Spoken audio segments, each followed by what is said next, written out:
Yo, what's going on, everybody? Welcome back to the channel. You're watching Original Art Hour Beyond, right, Tony? Yeah, What's up, bro? how's it going? I'm good, man. I'm having a hell of a night following 3 art auctions at the same time while trying to also prep for doing this first episode of our new thing here. So it's been a little hectic, I will say, but should be fun, man. I'm looking forward to this. Thanks for being my wingman on this. Not a problem. And thank you for telling me the last minute about the auctions. If not, I'll be in the auctions and looking for something. I don't want to spend any money right now. I'm preventing you from spending. Yeah, it's always a good you. thing.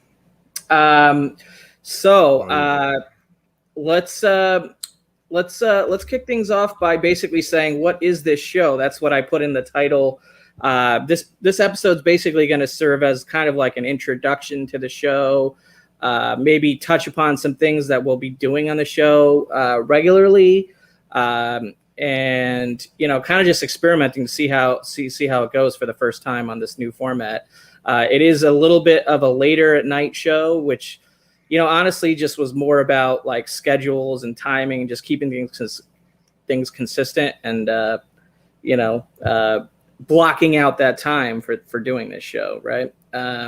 So hopefully we get some people who can stay up late with us on the East Coast from time to time, watch this. If not, all you West Coasters, of course, are welcome here live. And anybody who watches on the rewind, I do appreciate it.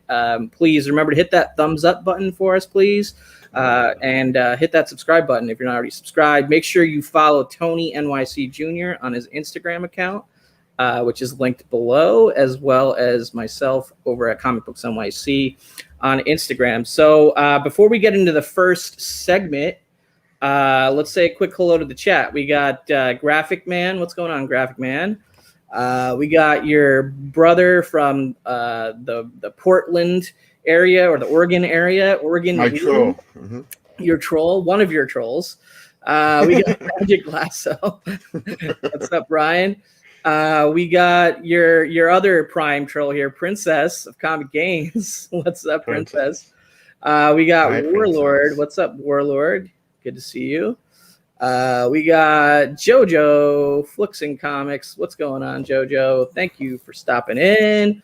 D Runk George, he says he's late. Y'all know what to do. Recap him immediately. We just started the show, so there's literally nothing to recap besides me nervously fumbling through an intro I'm not familiar with doing yet, but I'll get used to it. See, he's the only troll that matters, according to him. So, all right. So thanks, guys, for hanging out. We're going to get right into the show here. And the first segment that we have planned for this show, pretty straightforward. I'm dubbing it news. Not a earth-shattering concept, but it's called news. So I'm going to share my screen here. I wanted to bring up a couple quick links or events that are coming up locally in the area, and I wanted to give them a plug. So let me bear with me here. First, starting this weekend at the New Jersey Comic Art Con done by Viteri Productions. This is the same art con that Tony and I attended, back in September.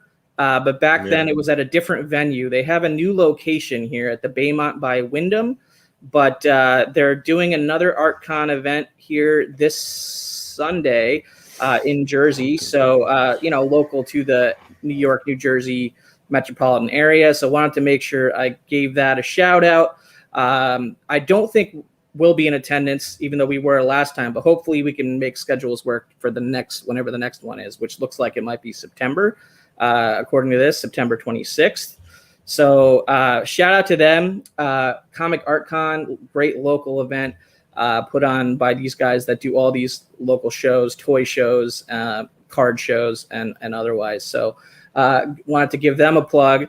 Another recent upcoming show, and I'm going to share this screen here. Sorry, bear with me. All right, there it is this right here. So this is the Big Apple Comic-Con special prequel event at the New Yorker Hotel. Saturday, May 1st, comic books, trading cards, sports, non-sports, video games, toys, collectibles at the New Yorker Hotel. I think they're running a limited entry event from 10 a.m. to 6 p.m., mask mandatory, all that good stuff. And Tony and I will both be going to that show, probably hunting for some books at that show. So wanted to plug that as well. So check that out. If you're going to that show, say hello. Don't be shy. We will be there. What is that? A week from next Saturday or 2 weeks from Saturday? 2 weeks. 2 weeks from Saturday. Yeah. So we will be in attendance, and that should be hopefully a good show. And one last news item to make note of here. Sorry, I'm gonna look this way a lot because this is where my other screen is, where I can share some of the stuff I'm looking at. So I may turn off my camera at some point if I'm just constantly looking that way. But so let's see. The third and final news item I wanted to share is this, and I didn't really choose this media outlet for any particular reason. It is Spectrum News NY1, but there's a lot of chatter in the media over the last week or so that New York Comic Con is set to return this fall to the Jacob Javits Center, October 7th through 10th. And it apparently is going to mostly be an in-person show following health and safety guidelines with additional measures to be announced later. And I think they're going to have a virtual component of it as well. So, New York Comic Con is my stomping grounds. I love going every year. Last year was a bummer to not be able to go do that experience that I look forward to every year. So hopefully things play out and we have an in-person New York Comic Con 2021 in October this year, which hopefully I can see many of you out there for it, but if it happens. But I just wanted to mention that, not that I have a theory or a guess as to ultimately how it's all going to play out or anything, but I'm remaining cautiously optimistic that we will be returning to NYCC this year. So, anything to add to that, Tony? Would you be up for going if it happens in person this year? I don't know. I gotta really go see.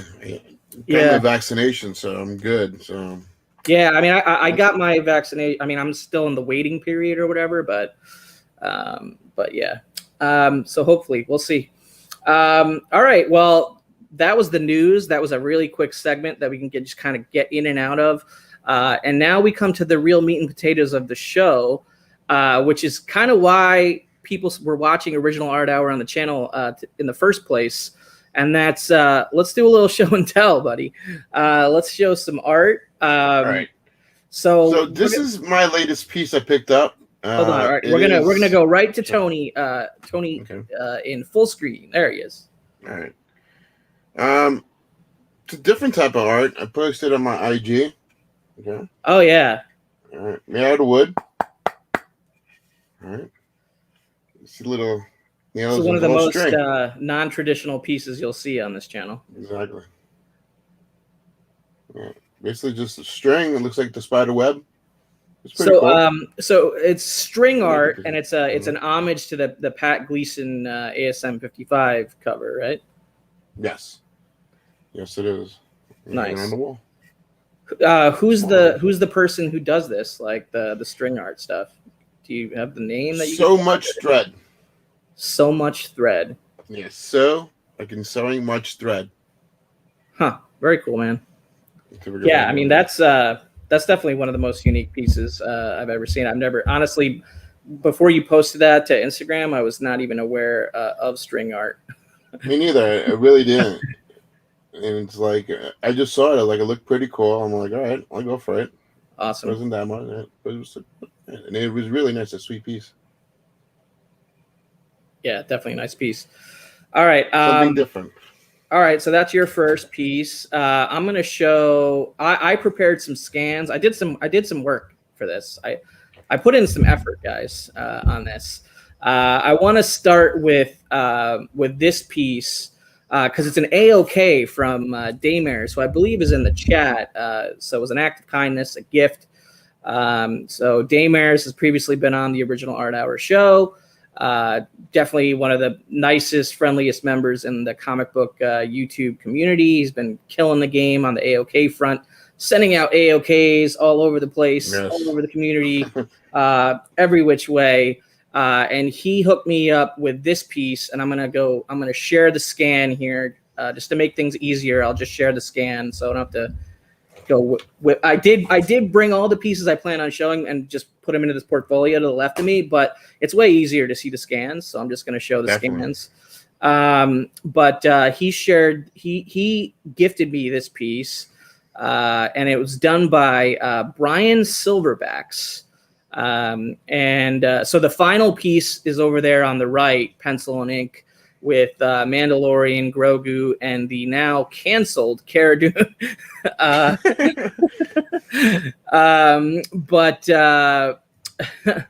And then that on the left is a scan of the prelim, which was on the back of the drawing, where you can see the position of the characters is reversed. But yeah, pretty sweet little Mando, Grogu, Cara Dune, Mandalorian art, Mandalorian piece. So thank you so much, Daymers. I really appreciate it. He's saying that guy Daymers is a jerk. Ronald Shepard, what's going on? He's new. So an AOK is an act of kindness. Magic Lasso, of course, is educating the chat on that. D-Runk says Daymers sent him something from the same artist. That's right. He sent him a sketch cover from Silverbacks. Yeah, man. Thank you so much, Daymers. I really appreciate it. Everybody knows I'm a big Star Wars guy. I think in the note that he put in it, he said he saw this and he thought of me. So yeah, there you go. That's my first piece of the night. So very nice. Let's go to your second piece. All right, this is the second latest piece I picked up. Ooh, Vampirella piece. As most of you know, I like my splash pages, my 2 cover page art, and my covers. Who's the artist? I really don't know. I don't remember the artist. It's a Spanish artist. I forgot the name of the artist. Manuel Garcia. Okay. I think was his name. That DPS is so big, you need a bigger camera or something. Yeah, right. Or you need more room between you and the camera. Maybe. Maybe that's okay. There you go. Yeah, lean back. Okay. Lean back. You're good now. I'm new with this. This is my third appearance, whatever.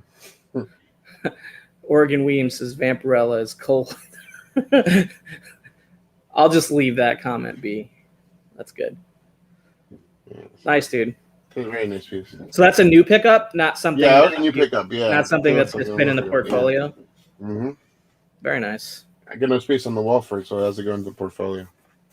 Nice, dude. All right. Okay, so for my second piece, I will do a little bit of a backstory. I think a lot of you guys know that I've been supporting this artist that I met at C2E2 Chicago, Rachta Lynn. There was the whole sketch cover controversy between me and D-Runk. That is what it is. There was I did a commission from her, a manga Marilyn Monroe commission, which I loved the way it turned out. Was super happy with that. I picked up a couple pieces from her that were based around Final Fantasy VII video game characters, Tifa and Sephiroth. I picked up a Wonder Woman illustration from her. So I think at this point I have like 5 pieces by Rachta in my collection. I really dig her manga style and her color work and whatnot. So she recently had a project for a book that is called Rachta Lynn's Inkcraft 2020. So during the month of October, she drew, I think, 22, 23 individual pieces and published this, I guess, art book for it. And one of the pieces, this one right here, I picked up by supporting this book project. And this is a character from her manga. She's done 2 mangas and she's released them. The second one's called Through the Wishing Well, and in that manga, this is like a kind of like a genie style character that actually doesn't have a name, I believe. It's like it's considered a mystery character. Anyway, so this is the mystery manga character from her second manga, Through the Wishing Well, as published in her art book. But that's the published book. But here's the actual page, not page. Here's the actual original art, I guess, for that piece. Mm-hmm. And I will share the scan, make it a little bit easier. Hold on. Here's the scan, so you can get a full piece on the right and a little close up of the face on the left. So there is a character from Roch Lin's original manga called Through the Wishing Well. So yeah, I'm pretty happy with that. It's cool to have an original character of hers now in the collection. That's very nice. Yeah, I think it's pretty cool. And I love her color work. The color is nice. Yeah, she's super good at the colors, man. So yeah, so it's a small piece, not a huge, huge canvas here, right? As you can see, but nice little piece to add to my collection. So happy with that. So over to you for your third piece, Tone. Okay, I like Thanos. I love Thanos, and I picked up. We know that, yeah. Chronicles number 8. It's by Andy Smith. What title? What book? Warlock Chronicles. Warlock Chronicles. Okay. Cool. Yeah, they're like all like in some type of warp. The Warlock. You got Thanos. Dragon. Damn, there's a lot going on in that one. If it's not a double page spread, a splash, or a cover, Tony doesn't want it. No, I'm just kidding. Yeah. Nice, dude. Yeah, this is really nice. So these are the pieces you don't have room to display right now, right? Yeah, these are the pieces I don't have to display. When did you pick that up? You said the last one was a newer pickup. Is that this was a couple months ago, actually. A couple months ago, yeah. Mm-hmm. Nice, man. Do you ever think about swapping up what you have on the wall framed, like, switching some stuff out or whatever to like mix it up? Like, because that's what I do. Like, I have, just like you, New York, limited space for display. So I have really no choice but to like swap things in and out from time to time to change things up. But I don't know. It's like I got a lot of them are just covers or just like really nice double pieces that, unless it's something really, like incredible, then probably. But at this point, no. So your wall is pretty set based on what you have. Yeah, unless you get something new that blows something, one of those. Yeah, it's like most of the things I take pictures in IG, you'll have the John Byrne piece behind it. So it's like, like how can what's gonna cover what's gonna trump John Byrne at this point, unless it's really spectacular then. Well, we can get into that a little bit more when we get to the next segment after the show and tell segment. But yeah, you're not wrong. So we're on me now. Yeah. What piece number is this? This is number 3. 3. Numero 3. Okay, so this is a new pickup on my part, and I'll just go straight to the scan. This is a Jay Lee piece from Marvel Comics Presents number 88, page 14 and 15, double page spread. Jay Lee. As you can see, it's got Beast in a lot of the panels. Jay Lee was doing the backup stories during this portion of the MCP Marvel Comics Presents run. It was his first run with Marvel, first run in professional comics, I believe, not just with Marvel. And I picked up a couple other Jay Lee pages from this run from a later issue, later in the run that I'd shown on previous episodes. So when this double page spreader came up on a recent ComicArtFans, Comic Art Live dealer live claim sale. So I picked this up from Anthony's Comic Book Art, got a pretty nice deal on it, and got a free portfolio with it, which he sends out with every order. So just as advertised. quick turnaround. So I'm super happy with the piece. I'm a big fan of Jay Lee's early Marvel work, specifically between Marvel Comics Presents and Namor. I like a lot of his newer stuff, his more minimal stuff, but for me, this is kind of like the bread and butter Jay Lee stuff that I like. But yeah, so there it is, a page 1415 double page spread, Marvel Comics Presents Jay Lee. Happy to add that to the collection. Thank you to Anthony Snyder from Anthony's Comic Book Art for that piece. There you go. You need a double page. Everybody needs at least one double pager. I got a few. I'm working on. It's not something I like specifically try to go after really, really hard or anything like that. It's if I see a piece that I really like, that I connect with, and it's like in that category or that wheelhouse and budget range that I like, I tend to like more of like the storytelling double page spreads like this versus the giant cover image style double page spread. I like it all, don't get me wrong, but this is kind of my preference, a little bit more my style when it comes to double page spreads, where I think Tony is the opposite, right? You have a lot of large image double page splash style pages, which are super cool. Right. So.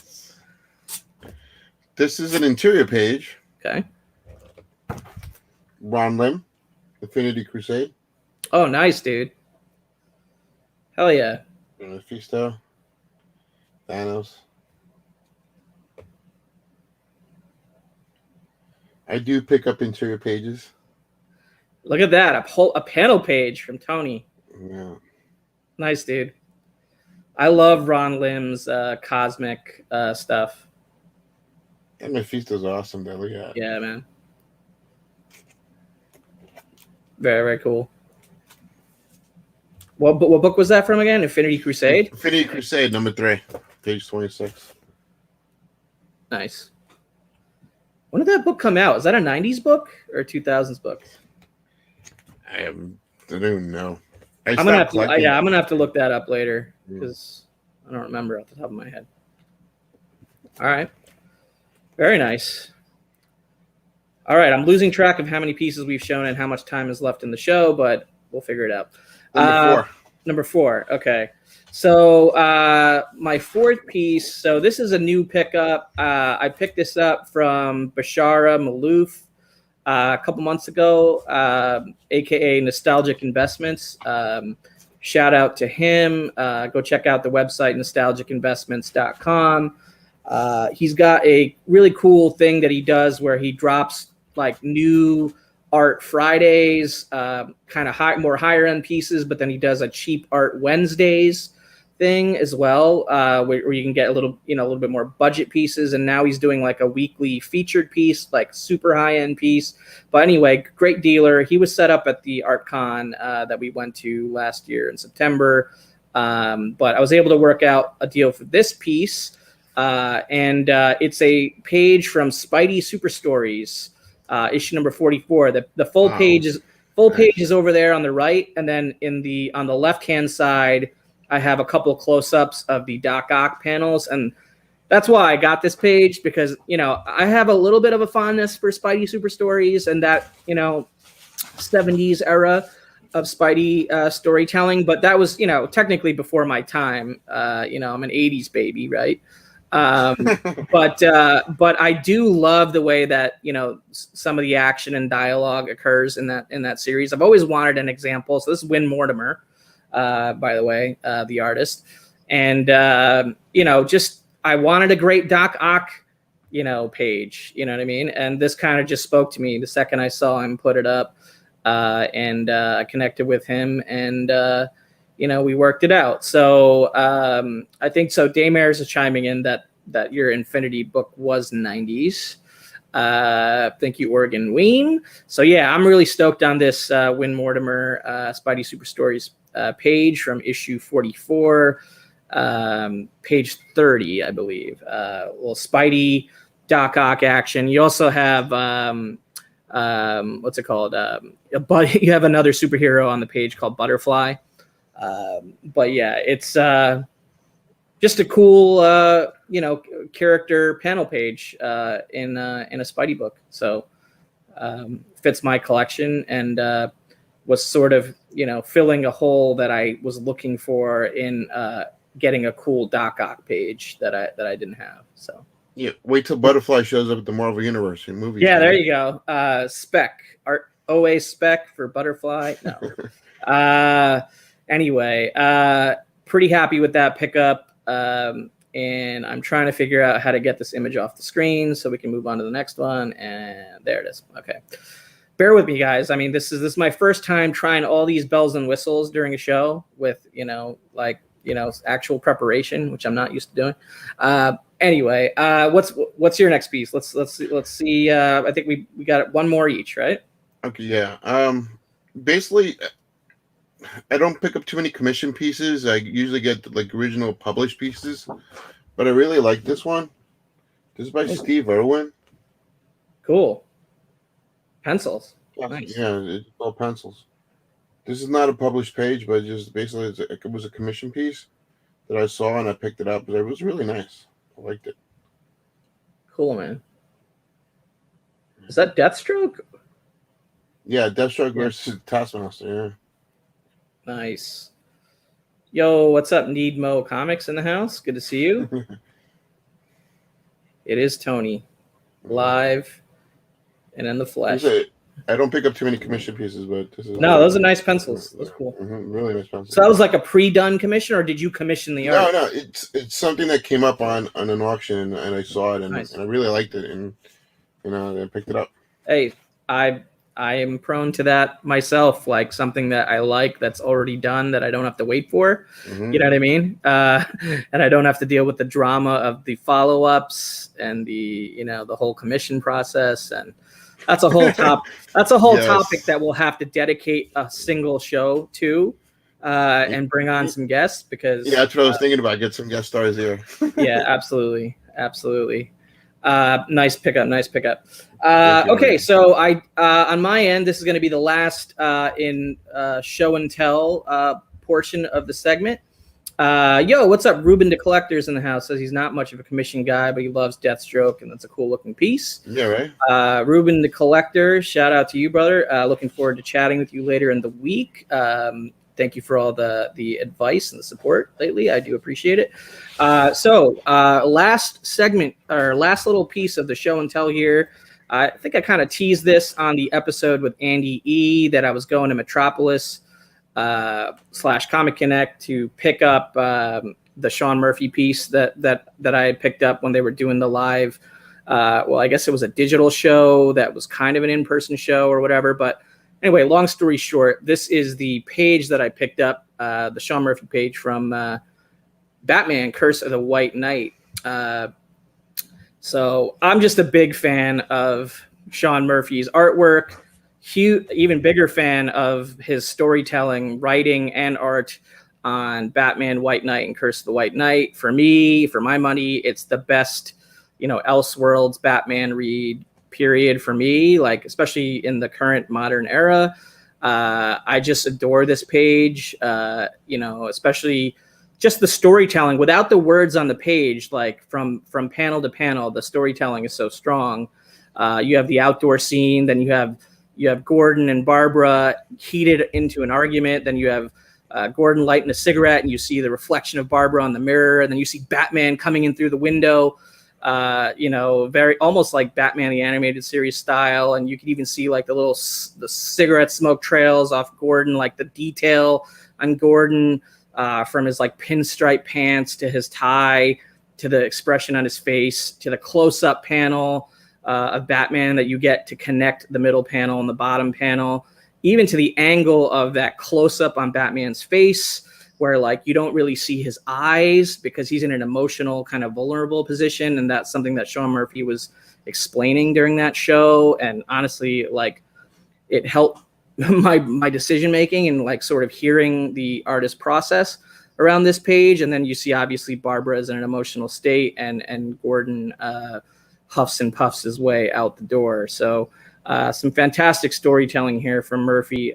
Just one of my favorite pages in the collection right now. I like the shadows. The pencils on it is really nice. The shadows. Yeah, nice. dude, I love his work. You know, I'd love to get more of his work. It's kind of like, you know, how much can you save up to dedicate money to getting a piece from him at this point, because it's his price range is quickly escalated to not affordable. But hey, I'm happy to have this page in the collection. No worries, Ruben. Appreciate you, man. Yeah, man, that's kind of my bigger pickup that I've already kind of teased on previous episodes, but wanted to officially share that here. Even though I've already shared it with the crew, I think privately, but yeah, thanks everybody. Very nice, very nice. All right, man. So we're at the halfway point here. We're making decent time. You know, I'm proud of that. Let's go right into the third planned segment for tonight's episode, which we're calling Auction Scene. So we had just been sort of following a bunch of auctions closing tonight in the original art world. Of course, every single Monday night, Heritage has their Sunday and Monday comics and comic art weekly, right? So original art lots usually close Monday nights, starting around 6, 7 Eastern, and then until it takes a few hours to run through those. Also, ComicConnect had their event auction 45, I believe, ending tonight with original or starting to end tonight with comics, original art, movie posters, concert posters, memorabilia, movie, all sorts of stuff that they got going on in their auctions. But their original art lots were closing tonight as well. And then we had the ComicLink focused auction for April. So not their featured, which is their bigger, but their focused, which is their, I guess, smaller monthly. I think I'm describing that correctly. Also closed tonight. So I don't know how much time we'll have to get to, all of them. I did pull a couple things from Heritage's weekly tonight, not a ton. Some from the ComicConnect results in their event auction, and then if we have time at the end, we can hop on over to ComicLink and maybe do a little bit of real-time browsing and see where certain pieces may have landed on that auction tonight. So let's start with Heritage. So let me see if I can figure this out. Share screen. Application window. I'm trying to figure this out. Sorry, guys. All right. Okay. All right. So can you see that on the screen? Is that visible? Maybe we should go full screen on the screenshot. Can I do that? Yeah, if I go full screen on mine, yeah. All right. There we go. Yeah. All right, so I pulled a couple pieces from the Heritage Weekly that closed tonight. I mean, this is the page that kind of jumped out to me the most. And, just based on what I'm into, I'm not necessarily saying that I'm pulling the most important or relevant pieces from each of these auctions. It's kind of like my taste and just the things I'm curious about. You gonna show us your McFarlane, please? Shut up, Tony. Yeah, you're always ragging me on that. But so this is a Bob McLeod and Tom Palmer inked page from Star Wars issue number 90, story page 5. And let me tell you, I mean, these pages from the original Star Wars Marvel run are just going up and up and up, regardless of what part of the run they're on. But I mean, from a content standpoint, this page has got Leia, it's got C-3PO, it's got Ewoks, it's got R2, it's got Luke. So, the content is there. The price over here, it's just, it's a panel page from Star Wars number 90. And it's $7,200. That includes the juice. That includes the Heritage buyer's premium on top there. But yeah, I would say that's a pretty healthy price for that. I mean, I haven't been able to do, a search specifically for Bob McLeod Star Wars interior past sales or anything, but I would anticipate that that's a pretty good price for that page. So, anything to add on that? $7,000 for an Ewok. Okay. Yeah, exactly. That's where we are now. But hey, man. All right. So moving to the second piece that I had pulled here from Heritage. Is that visible? Nice. Yeah, this is a nice page.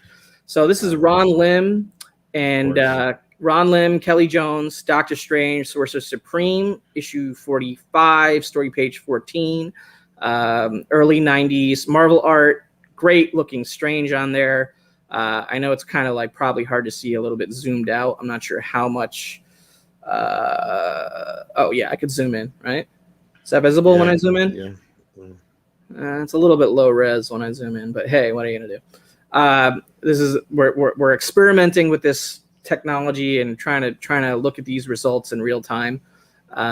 So yeah, 2040, including the buyer's premium for this Ron Lim, Kelly Jones, Doctor Strange page. I think it's a pretty cool page, man. It sticks. It jumps out at you. Like I really didn't even know it was Ron Lim. It was really nice with Doctor Strange, and then wow, yeah, it's really a nice page. I'm not a big Doctor Strange fan, but I got two Doctor Strange pages that are nice, but that's really nice. Have I seen those? Have I seen your Stranges? I don't know. Okay, well, they're interior ones. They're not. Okay, well, maybe afterwards I'll see them. All right, well, so I thought that one was worth noting, just because I thought it was cool, honestly.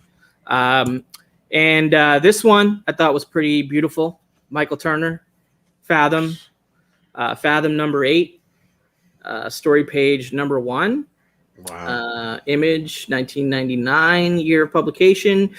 I don't own any Michael Turner artwork. I certainly would love to own some Michael Turner artwork eventually, but just never been able to realistically go after one because I've always had my attention elsewhere at the time and whatnot. McFarlane. Budget, yeah.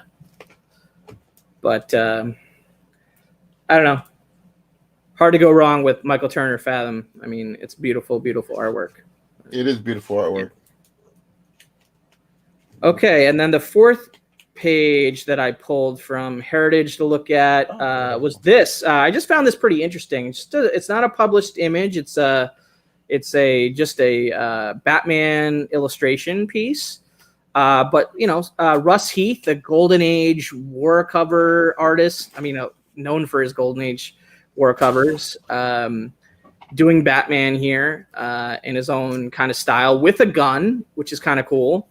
I have a Frank Brunner pencil piece with Batman with guns. But yeah, you have a Golden Age artist doing a specialty illustration of Batman with a gun. And that sold tonight for $660, including the buyer's premium. I don't think the screenshot says what the size of the piece is. So no, it doesn't. So I might look at that a little bit afterwards, but I thought that was a pretty cool piece, unique piece. Like, I don't know if it would be for everybody, because I think a lot of people are very particular in their Batman and the style and whatnot, but certainly a unique take on Batman here. So wanted to show that, give that a little bit of love. Yeah, the eyes look a little weird. It is a little weird, right? Like, it's a little unique, but I also that also kind of makes it stand out to me. You know what I mean? And why I kind of wanted to show it. But this is the last piece that from this week's Heritage Weekly that I wanted to sort of put a spotlight on. It's Troy Little, and it's a page from the comic book adaptation of Hunter S. Thompson's originally a book, and then later, of course, a movie with Johnny Depp portraying the character. I'm a big fan of both Hunter S. Thompson's book and the movie. So this is from the Fear and Loathing Las Vegas comic adaptation from IDW 2016, issue number 1, story page 12. As you can see, you got Hunter S. Thompson on there and his lawyer, who go on the adventure together. So as a fan of this sort of, little niche in pop culture, Fear and Loathing, Hunter S. Thompson, I thought this was a cool piece. I think Heritage said that it was the first time that they had ever brought a page from this adaptation or series to auction. It sold for $204, including the buyer's premium. I will publicly admit that I was the underbidder on this. So I was actually trying to win this piece tonight and did not. So I was the underbidder.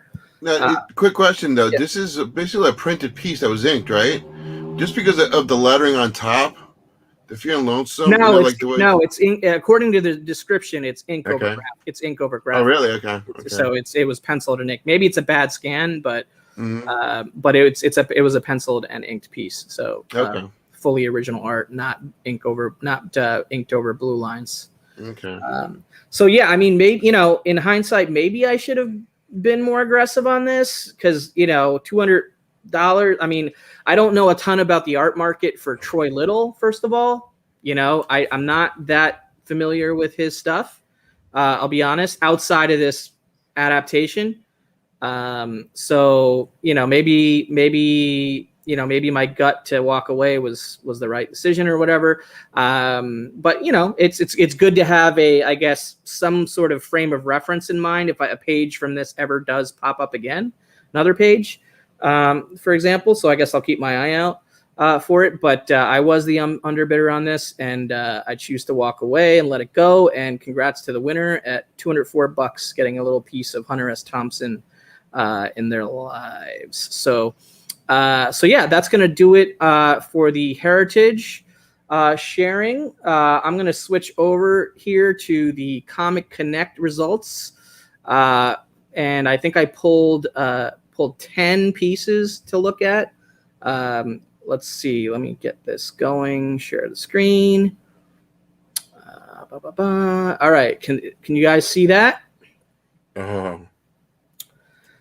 All right, so this was the big boy piece that was kind of the star of the show, if you will, for ComicConnect on this event auction 45, with this Dave Cockrum interior page from X-Men 94, which is of course the beginning of the Chris Claremont run on X-Men. Major key issue, lots of X-Men on the page. Great Wolverine panel right there. It's Cockrum X-Men. So if you're not familiar with the way bidding works on ComicConnect, they have extended bidding, meaning let's say there's 30 seconds left and then somebody bids, right? Well, then the clock resets to 3 minutes and people have another 3-minute countdown, and then another person bids and then it resets again. So I basically watched this thing close from 47,000 to 70,000 with continuous bid after continuous bid under that time marker where bidding gets extended. So it was in extended bidding for quite some time. But I mean, there's I can't really knock it necessarily. I mean, I don't have $70,000 to spend on a Dave Cockrum X-Men page. I don't think I ever will. But I recognize the historical nature of this particular page from this specific issue. So congrats to the buyer and congrats to the seller, I suppose. Nice. Yeah. I mean, nice. It's an awesome page, right? I mean, it's a great page. Yeah, just to look at it, basically, it's Exactly. Yeah. I mean, I'll give you a little bit of a zoom if I can. 47,000 to 70,000. I don't have that money like that. Yeah, exactly. Not that easy. But Ruben says, I like Vinny, but he has the worst auction platform in the hobby. Yeah, I mean, I'm not going to disagree with Ruben on that.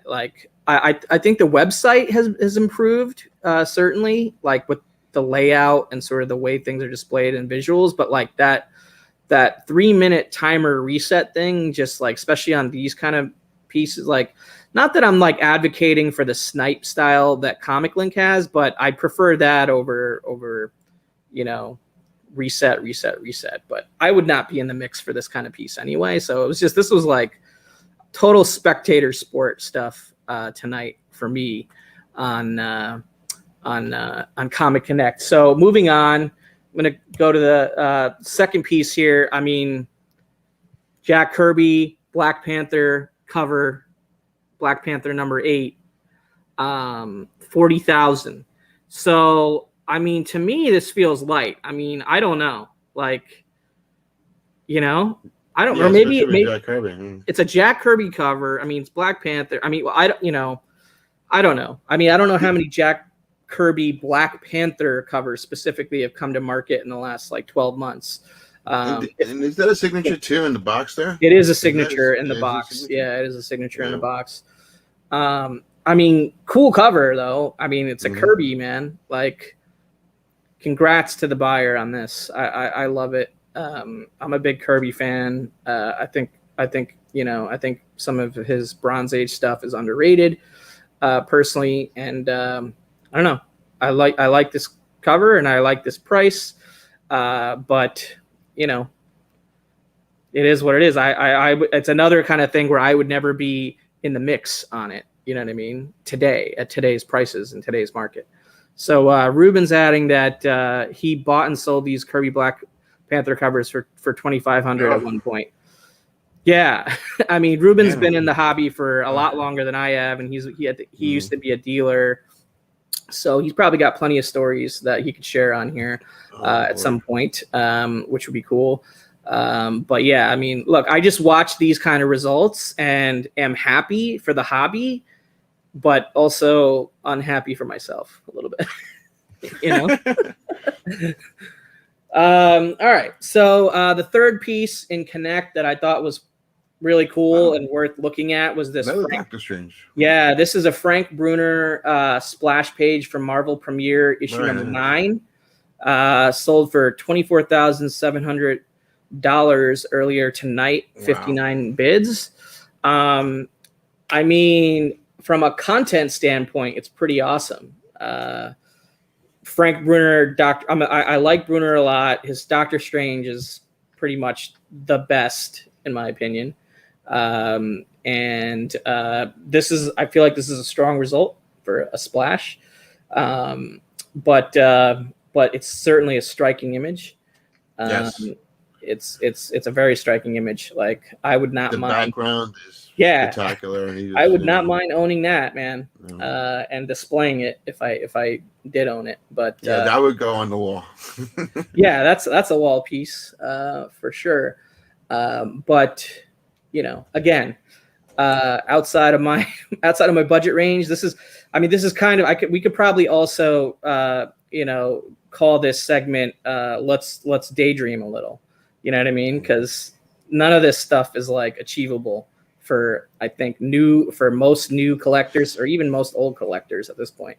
But unless you sacrifice.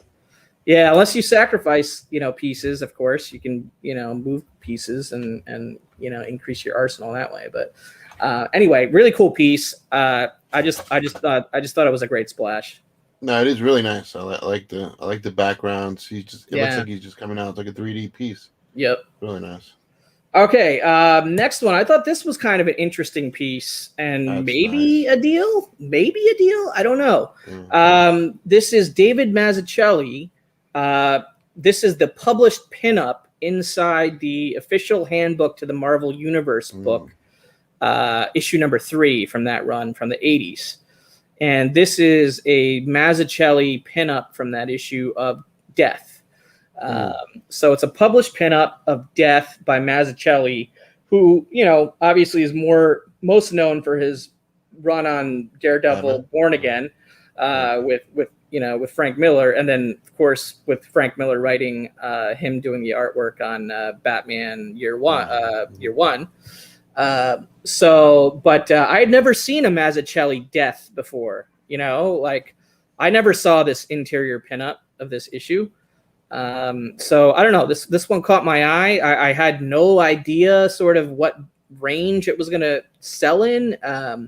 The image size is only 5 inches by 13 inches, so it's not, it's not like a full size, like cover size, cover size image or anything.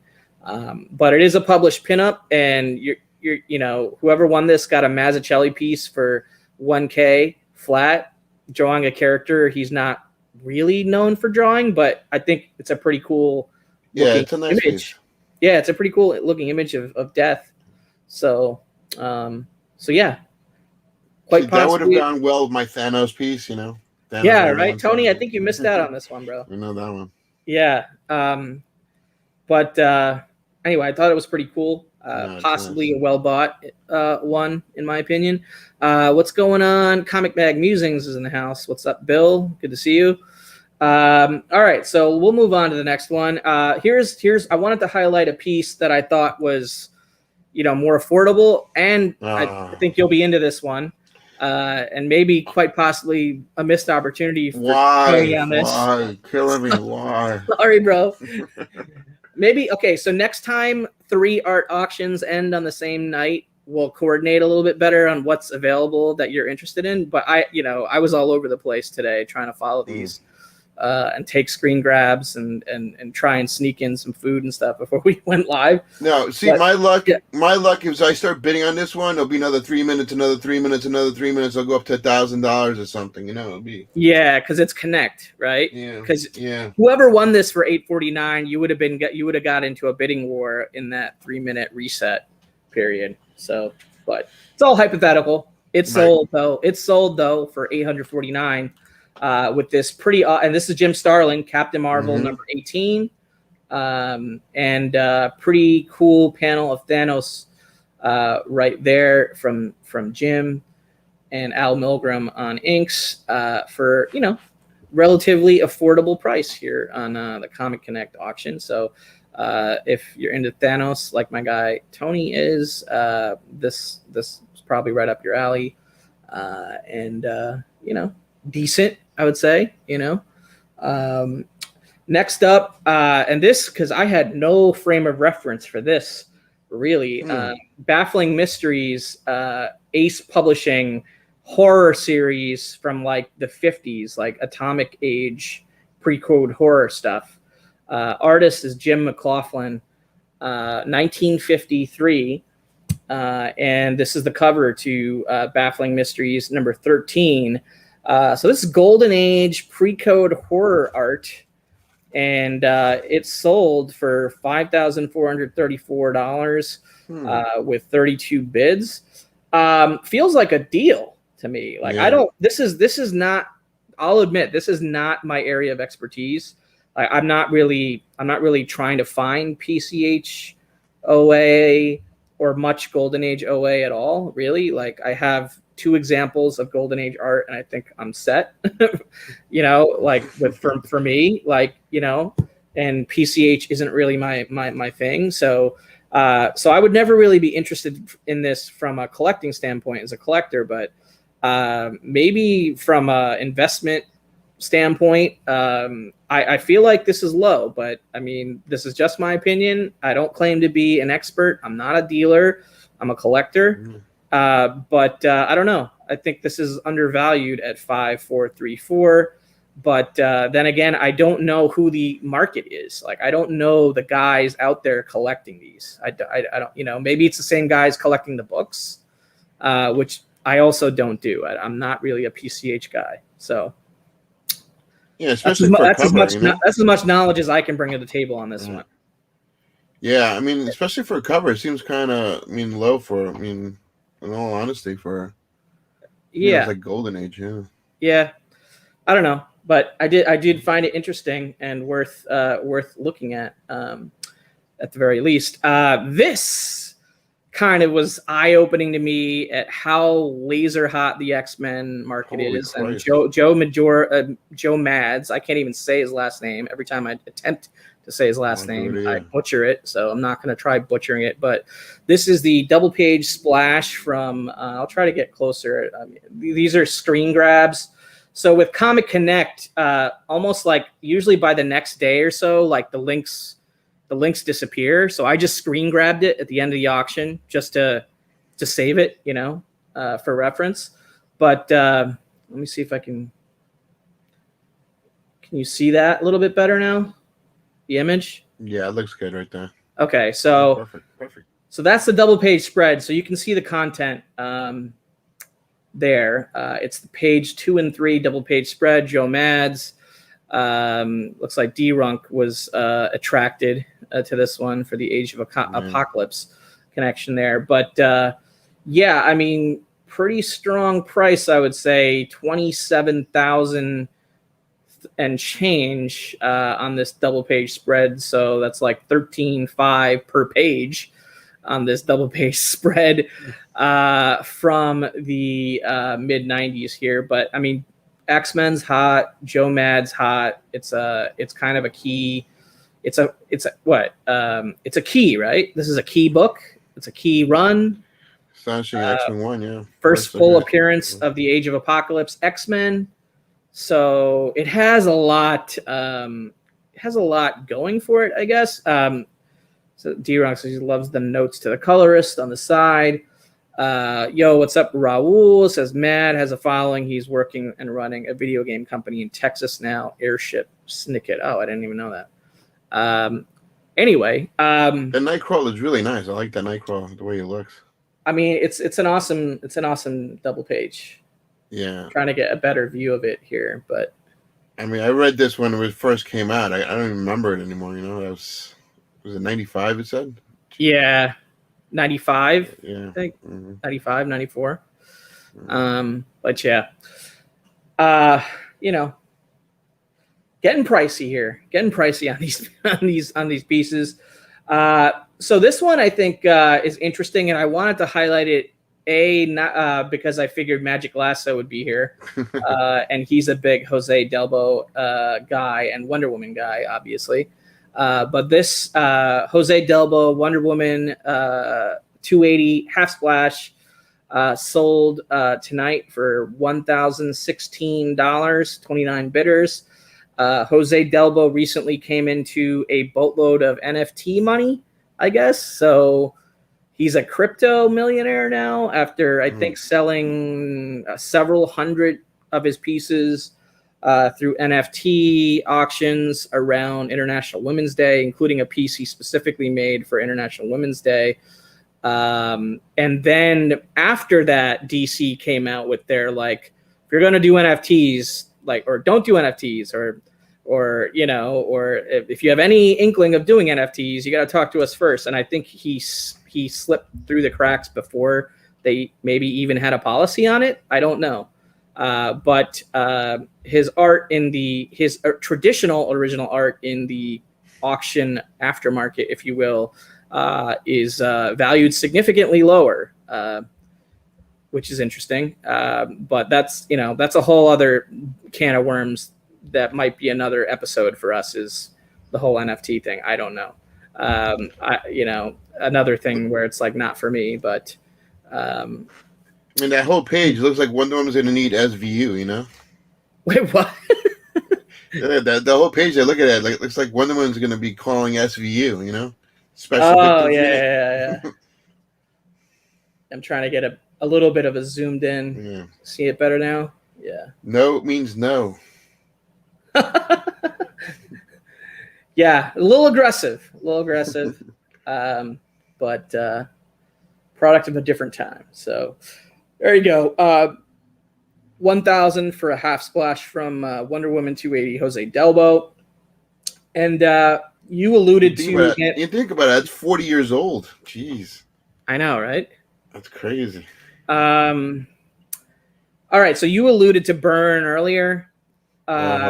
When talking about your wall piece. And I don't know, this has everything that I would want in a Burn FF page if I was going after one. And the price, honestly, I don't even mind that price considering where the Burn art market is. I mean, it's a panel page, okay? It's not a half splash or a splash or whatever. But that first panel of Galactus, I mean, it's pretty awesome, I would say. So FF, Odin. yeah, and Odin. FF 262, page 23, sold for $9,700 on ComicConnect earlier tonight. You also have Human Torch and Invisible Girl and Thing down below the bottom panel. So signed by Byrne in the bottom panel. Pretty nice Byrne FF panel page, I would say. So I don't know. It's spectacular. Yeah, I mean, I love that page.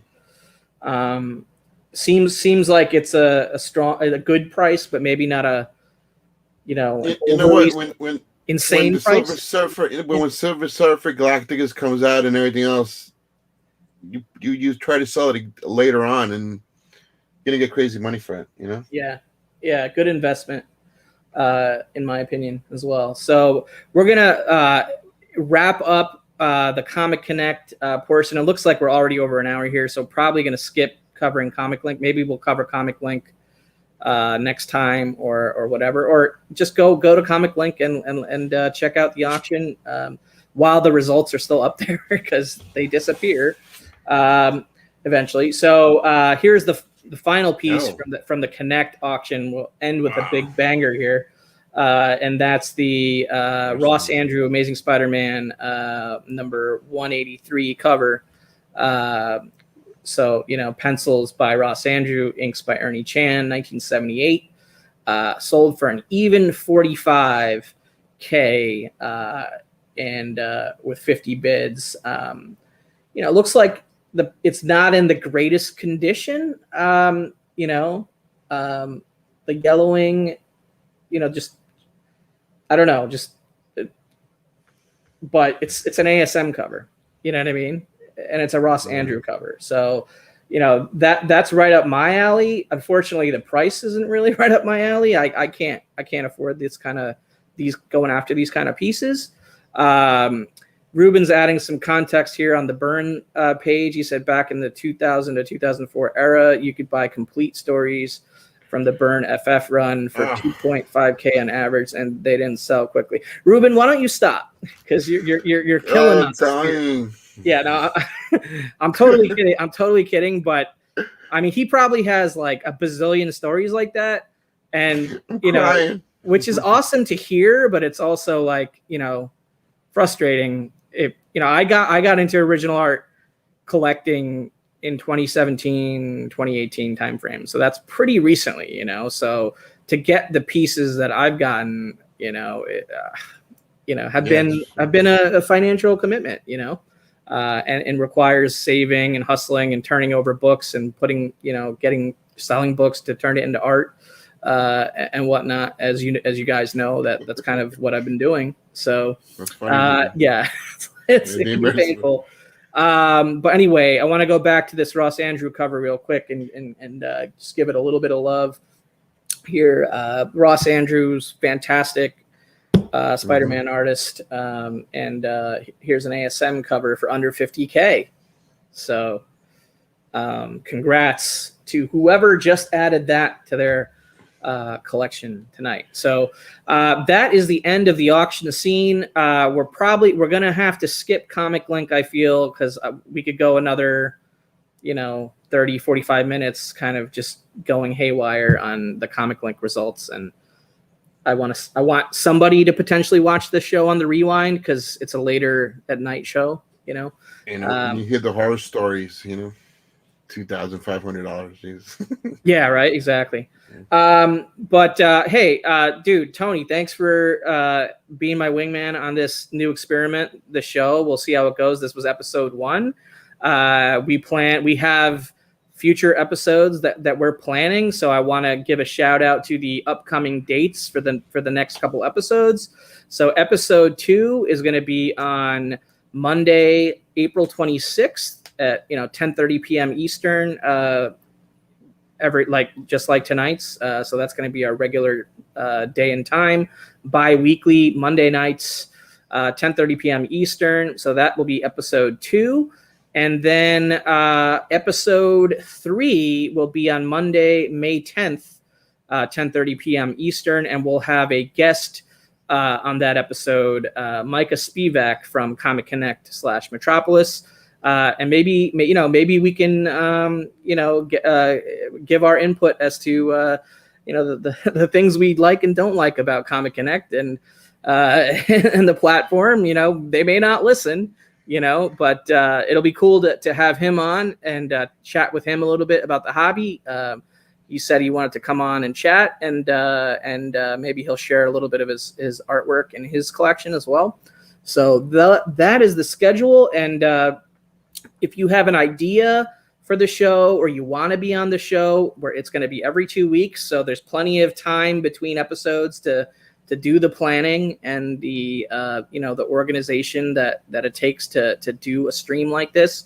So feel free to reach out to me at Comic Books NYC on Instagram, or comicbooksnyc@gmail.com.